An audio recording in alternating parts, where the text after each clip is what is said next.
Just wanted to give you guys a little update of we have been discussing with Ken Gibbs and more so with Dr. Marshall, who's overseeing the whole COVID situation in Maimonides.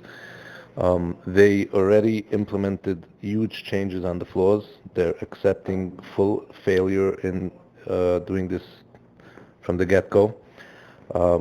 They were avoiding the nurses in the units upstairs were avoiding going in because they were afraid of COVID and all the PPE they have to change every time they go in.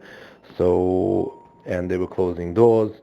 All that has changed. All doctors were informed. All nurses were informed. Every patient has to be checked once an hour. They relaxed a little bit the PPE policy to make it easier on them to go in. Every patient will be checked every hour. That's obviously the policy now. We're going to be monitoring it to make sure that that happens. In addition to that, most importantly, they have committed to us that as long as they have enough respirators, which we'll talk about in a moment, they will intubate and put on a respirator every single patient that comes in, no matter of age, no matter of comorbidities, which is unprecedented in New York City. The state has given guidelines to all hospitals that they have the right to make DNR, DNI decisions without consulting the family.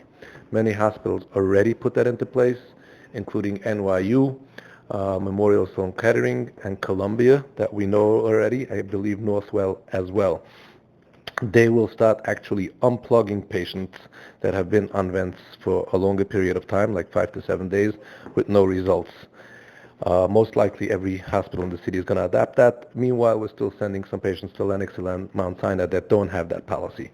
Maimonides has committed to us that as long as they have the equipment, they will not implement such a policy. They will intubate every single patient. I think if we are successful in continuing with this policy, everything that we've put into this in the last 2 years has been worth for this. We're gonna Me'ez Hashem save countless lives with this.